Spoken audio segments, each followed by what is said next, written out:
Hello my dear student, मैं Sandeep sir आप लोगों को आज मैं ग्रामर प्रस्तुत करने जा रहा हूँ। और ग्रामर में आज हमारा होगा टॉपिक नरेशन। नरेशन क्या है, आइए इसी पर हम चर्चा करते हैं। तो नरेशन जो है किसी वक्ता द्वारा कही गई बात को दो प्रकार से व्यक्त करना नरेशन कराता है। चलिए हम व्हाइट बोर्ड पर चलते हैं और नरेशन का डिफिनेशन लिखकर आपको दिखाते हैं। देखिए, किसी वक्ता द्वारा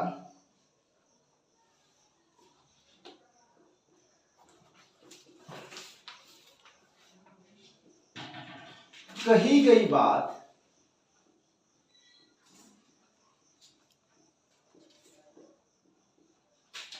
को हम दो प्रकार से व्यक्त करते हैं।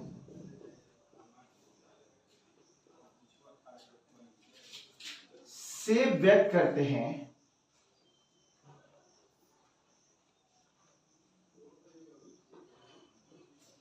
उसे हम नरेशन कहते हैं।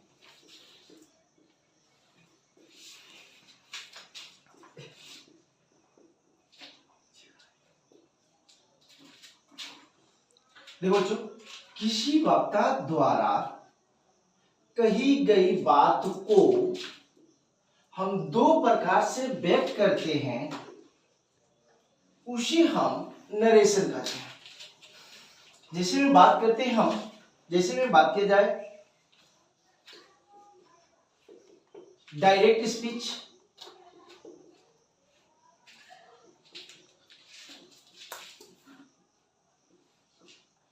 और दूसरा होता है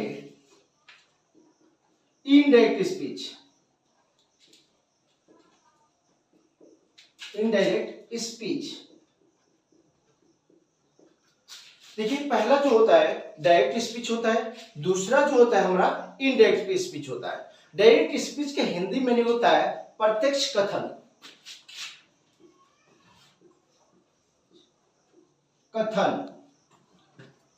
जबकि इनडायरेक्ट स्पीच का अर्थ होता है अप्रत्यक्ष कथन।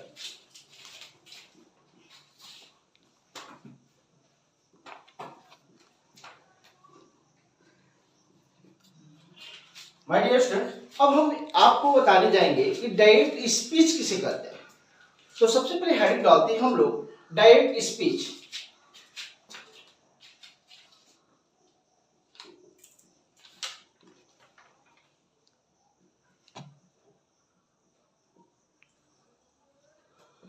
डायरेक्ट स्पीच किसी वक्ता द्वारा कही गई बात को ज्यों का त्यों कह देना डायरेक्ट स्पीच कहलाता है। बहुत ही आसान तरीका है। हुप टू हुप जो वक्ता बोल रहा है वो हुप टू वही बोल दीजिए, उसी को हम क्या कहेंगे, डायरेक्ट स्पीच कहते हैं। और इसी चीज को हम व्हाइट बोर्ड पर लिखकर आपको दिखा रहे हैं। किसी वक्ता द्वारा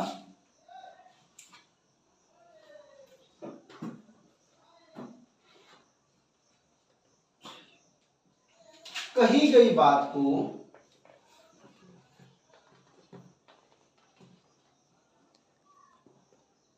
ज्यों का त्यों लिख देना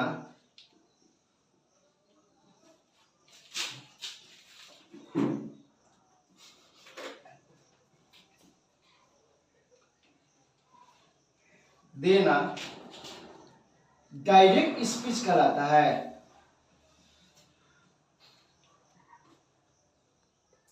डायरेक्ट स्पीच कहलाता है।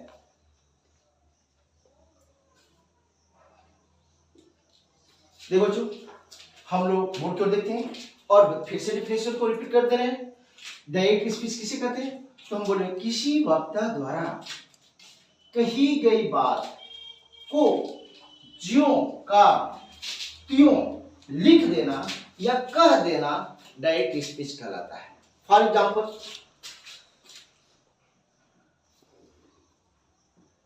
Ram said to me. Ram said to me, comma, inverted comma, Ravi is reading a book, comma inverted comma close। तो माय डियर स्टूडेंट, ये डायरेक्ट स्पीच का जो सेंटेंस है, एग्जाम्पल तौर पर Ram said to me, Ram said to me, Ravi reading a book. यही हमारा क्या हुआ, डायरेक्ट स्पीच है। अब हम आपको बता रहे हैं कि डायरेक्ट स्पीच को दो भागों में बांटा गया है। डायरेक्ट स्पीच को दो भागों में बांटा गया है। डायरेक्ट स्पीच को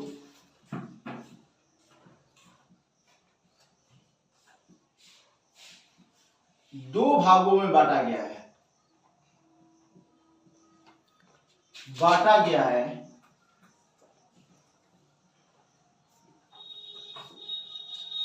पहला रिपोर्टिंग वर्ब,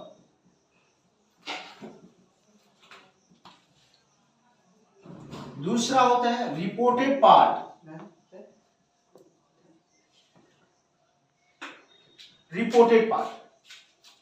पहला होता है रिपोर्टिंग वर्ब, दूसरा होता है reported part. Hello my dear student, मैं आप लोगों को ग्रामर के बारे में बता रहा हूँ। ग्रामर में खास तौर से है नरेशन, और नरेशन में हम आपको बताने जा रहा हूँ reporting verb and reported part के बारे में। चलिए हम व्हाइट बोर्ड पर चलते हैं और आपको मैं बता रहा हूँ कि रिपोर्टिंग वर्ब क्या होता है। देखिए, रिपोर्टिंग वर्ब जो वाक्य कामा इन्वर्टेड कामा के बाहर होती है उसे हम रिपोर्टिंग वर्ब कहते हैं।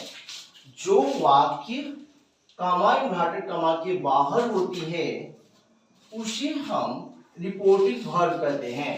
और रिपोर्टेड पार्ट का सेंटेंस जो होता है इस तरह से होता है। देखिए रिपोर्टेड पार्ट किसे कहते हैं, जो वाक्य कामा इन्वर्टेड कामा के अंदर होती है उसे हम रिपोर्टेड पार्ट कहते हैं। फॉर एग्जाम्पल के तौर पर हम आपको समझाना चाहेंगे कि रिपोर्टिंग वर्ब क्या होता है और रिपोर्टेड पार्ट क्या होता है। आइए देखिए, ये कह रहा है कि फॉर एग्जाम्पल पर कि राम सेड टू मी कमा इन्वर्ट कमा he is reading a book. इसमें राम सेड टू मी, ये इतना वाला जो पार्ट आपको दिखाई दे रहा है इसको हम रिपोर्टिंग वर्ब कहेंगे। और जो वाक्य है कामा इन्वर्ट कामा का अंदर वाला पार्ट होता है उसे हम रिपोर्टेड पार्ट कहते हैं। जैसे हम बात करते हैं Ravi is reading a book, ये जो वाक्य जो है कामा इन्वर्ट कामा अंदर क्लोज है, इस वाक्य को हम रिपोर्टेड पार्ट कहेंगे। तो अब हम बात करते हैं कि भाई इसके बाद हमारा अगला क्रम होता है इनडायरेक्ट स्पीच। इनडायरेक्ट स्पीच किसे कहते थे? इनडायरेक्ट स्पीच होता है किसी वक्ता द्वारा कही गई बात को ज्यों को त्यों न कहकर उसमें ग्रामर संबंधी परिवर्तन कर देना इनडायरेक्ट स्पीच कहलाता है। फॉर एग्जांपल पे देखिए इधर, किसी वक्ता द्वारा कही गई बात को ज्यों का त्यों न कहकर उसमें ग्रामर संबंधी परिवर्तन कर देना क्या कहलाता है? इनडायरेक्ट स्पीच कहलाता है। फॉर एग्जांपल को हम बात करते हैं, Ram told me that Ravi was reading a book. ठीक है, ओके।